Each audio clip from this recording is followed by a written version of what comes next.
Hello everybody, my name is Mosaman1011, and I think it goes without saying at this point that The Legend of Zelda Tears of the Kingdom is an amazing game. From its incredible world design to its expansive gameplay, there's simply not a lot to complain about here, and it's no wonder why the game has received such high appraisal from critics and players alike, as it's one of the most well-received games in the last 5 years. But if there's anyone who can find something to complain about in a beloved piece of art, it's me. This game sucks! After completing Tears of the Kingdom a little over 3 weeks ago now, yes, it's been that long because making this video has taken over my life, so please subscribe to help the cause. But I think I could safely say it's one of the greatest games I've ever played. It somehow manages to surpass its predecessor, Breath of the Wild, in almost every single way. The dungeons were far better, the side quests were far better, and the new fuse ability added an extra layer of depth to the combat that made it much more fun and engaging.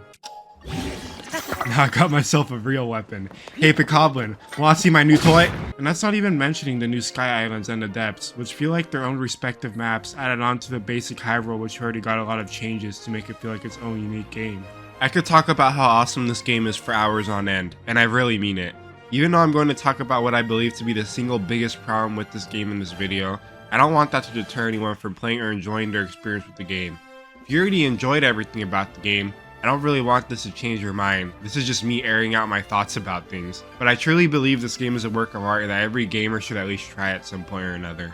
I don't think we'll get another video game as great as this one for a long time. But there is one teensy little tiny itty witty problem that this game has.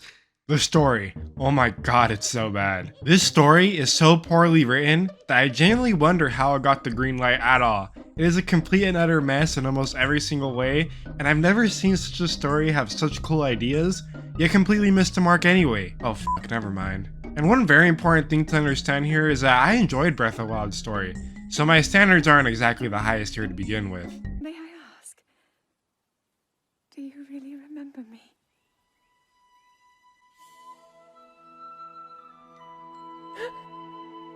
But that's the problem. I still have some semblance of standards, and this game almost doesn't meet any of them. And while I'm well aware most people don't play Zelda games for their engrossing narratives like you might play a game like God of War, it doesn't mean I don't enjoy and expect a decent story from this series. Especially after the final trailer set the expectation that there would be one. I think this game's narrative has two major problems, the first of which being the way the plot is structured.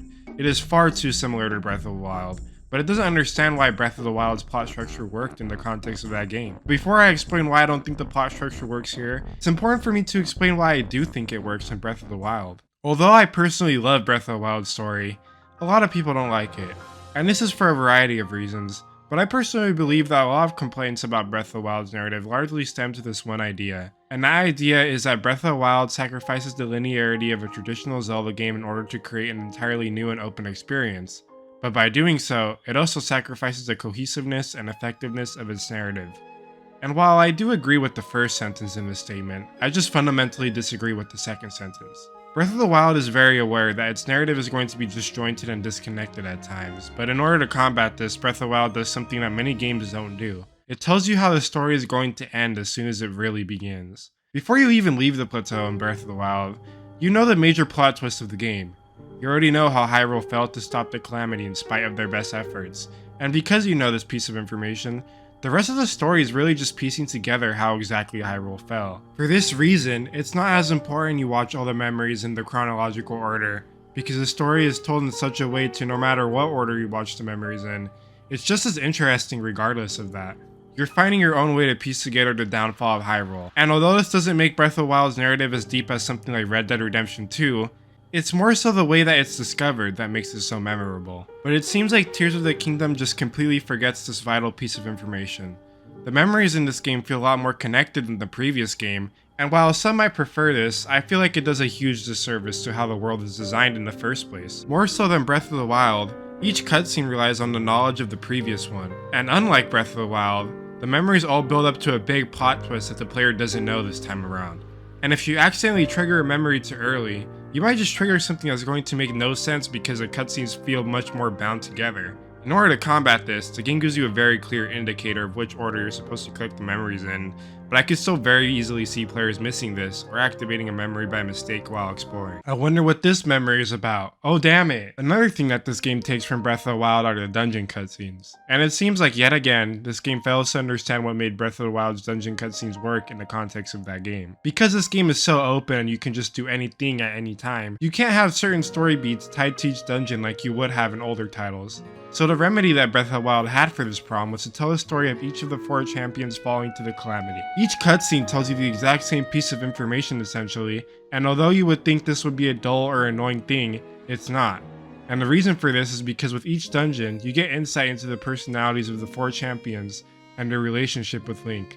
It gives you another glimpse into the world of Hyrule 100 years ago. So even though you might have already heard the story of how Hyrule fell, you get something new and unique from each dungeon and from each cutscene, while also maintaining the ability to do the dungeons in whatever order you wanted. This prevents the dungeon cutscenes from becoming repetitive while also adding more depth to the story. But Tears of the Kingdom takes a very different approach that I like to call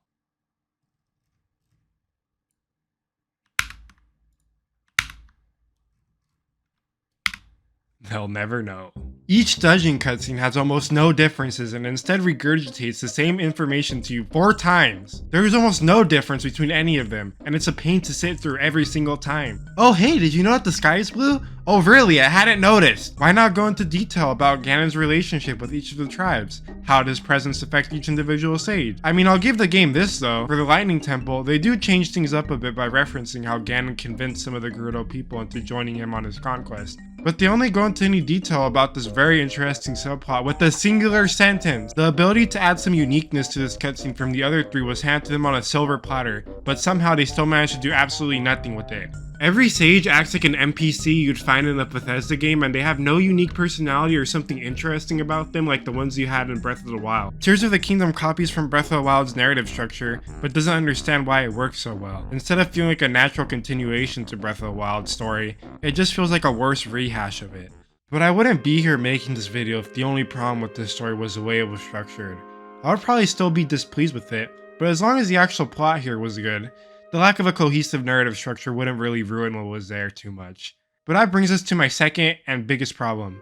The plot sucks. It's hard for me to say that the story is bad because there's a lot of cool ideas presented here, but it's also executed so terribly that I don't know what adjective I would use to describe the plot other than terrible. But let's just start from the very beginning of the story, and I'll dissect it as we go along. For starters, the game honestly has one of the coolest openings I've ever seen in a video game. The ominous imagery and music as you descend further beneath Hyrule Castle is really cool and atmospheric. So there's ultimately not much to complain about this sequence, as I believe it does a great job setting the tone for the story and just setting the atmosphere for the plot. And even though I don't believe that the rest of the game lives up to this opening, it doesn't change the fact that in a vacuum this opening is great and I don't really have anything to complain about. Now I'm going to go through all the memory cutscenes here in the order in which they are displayed in the menu. I'm not going to go super in depth when I don't feel it's necessary, so this might result in me glossing over the finer details or outright skipping cutscenes for the sake of time. I'm also not going to count the dungeon cutscenes because again, they might as well be the same cutscene.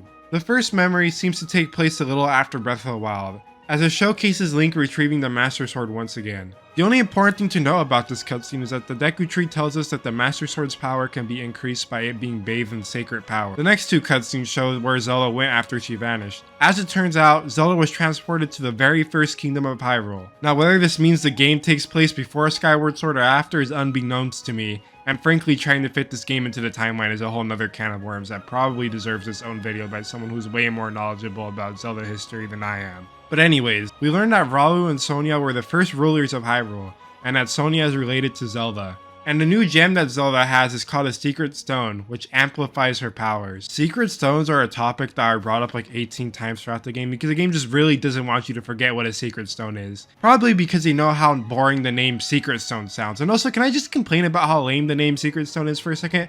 I mean, you could have chosen any other name, but you choose Secret Stone. That's like the most bland name you can choose. Imagine if a diamond sword in Minecraft was called a sharp blue stick. It's about the same energy. But Zelda wants to get back home, but Ralu doesn't really have many ideas. So they then go to Ralu's sister Minoru for help.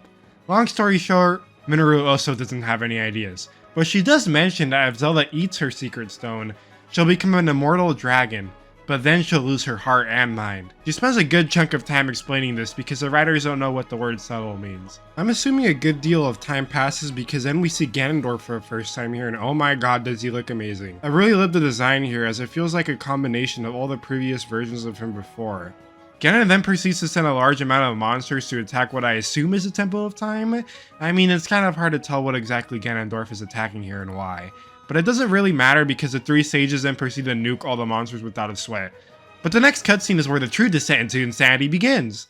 As it turns out, Ganon decides that he's done with his life of violence, and he wants to become a part of Hyrule. Obviously, he's just trying to backstab the kingdom, and he does this in the most blatantly evil way possible. He doesn't even try to hide his treachery, and he's eyeing the secret stones the entire time, and then he starts talking mad trash about Raulu and his wife. Raulu, basically what I'm saying here is that you're a hoe, and so is your wife.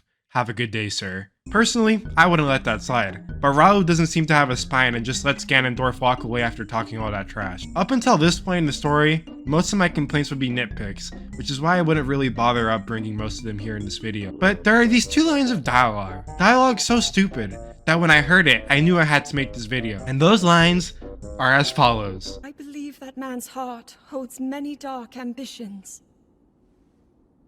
Just his name, even that. It gives me pause. Excuse me, but what the f***? You see guys, in a previous game, it's known from the beginning that there's an evil entity called Calamity Ganon that almost destroyed Hyrule. This is a name every single character knew the name of, and I made sure you didn't forget it either. Zelda spends years training in order to stop the Calamity Ganon, so she knows the name better than anyone. Not only that, but Zelda spends 100 years stealing him. You would think this is a highly traumatic event for someone to go through, and not something someone would just forget. I mean, this plot point can only suggest one of 2 things. 1, Zelda has dementia, or 2, Zelda is a f***ing moron. While the first plot point would make for an interesting narrative about the struggle of dealing with dementia and how that affects the people around you, I'm going to take a shot in the dark by saying that's probably not what Nintendo was going for here. How you can make such a massive oversight is beyond me, and I struggle to find any reasonable explanation as to why this scene played out the way it did. I understand a similar plot point happens in Ocarina of Time, but in that game it makes sense because Ganondorf is a new character. But in this game, especially with Zelda being present with the knowledge of Calamity Ganon, there's no excuse for her not bringing it up. All she really says is that he seems like an evil person, which Raul already knows and agrees with. But in spite of the fact that he agrees that he probably has evil intentions, he decides to let him into the kingdom anyway so he can keep his eye on him. I mean, what's the worst that can happen, am I right or am I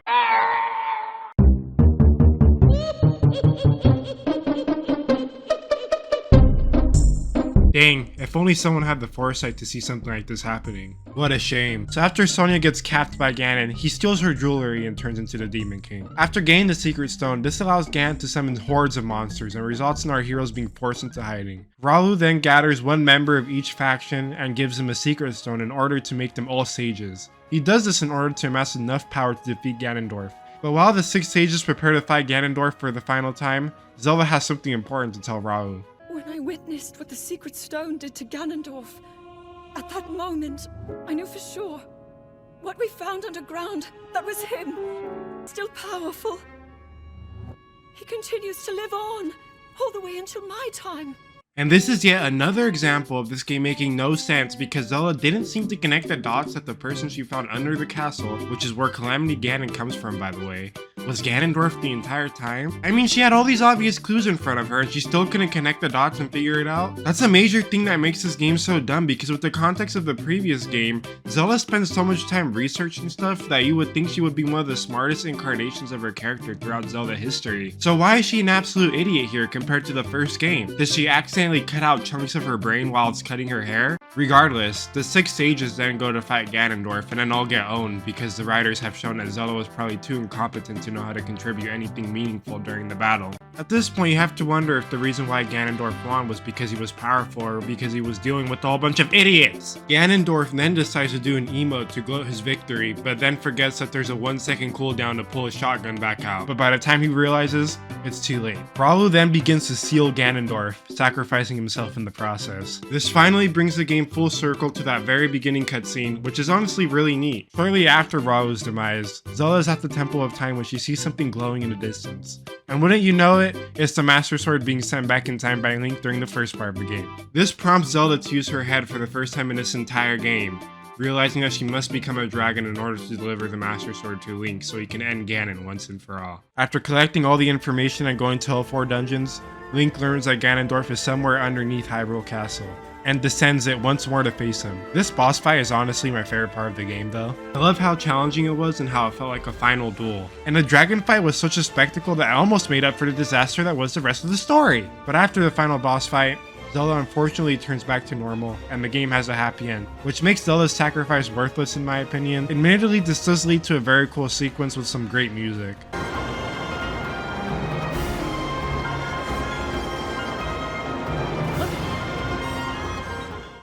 I honestly didn't expect my crappy summary to take that long, so I apologize, but man, where do I even begin? I mean, on one hand, I like some ideas of the story. I like the idea of Zelda sacrificing herself in order for Hyrule to have any hope in surviving against Ganondorf. I also like how the sacrifice is supposed to be meaningful, because it's not like in Breath of the Wild where it was established that you were going to be able to save Zelda by the end of the game. In this game, the story implies that Zelda is as good as dead. Because you end up saving Zelda in the end anyway, not only is it predictable, it makes her sacrifice not mean as much because she ends up being saved anyway and doesn't even remember the centuries she spent in her dragon form. Imagine if the game ended with you saving Hyrule but Zelda still doesn't remember you and remains a dragon forever. That'd be a pretty bittersweet ending, and it'd be a perfect way to tonally separate Tears of the Kingdom as a darker sequel to Breath of the Wild, instead of having it just retread the same steps as before. Another thing was Ganondorf. Having him return after over a decade is such a cool thing to happen, with a whole load of story possibilities that you can choose from. But instead the game decides to play it safe and be extremely bland and unoriginal with it. He barely has any screen time except for the end, and he really seems to act like a vessel to distract players from how mediocre the rest of the story is. And that's really my main problem with this story, and the reason why I think it's so bad. It has a lot of cool ideas but seems too scared or too stupid to execute any of them in any meaningful way.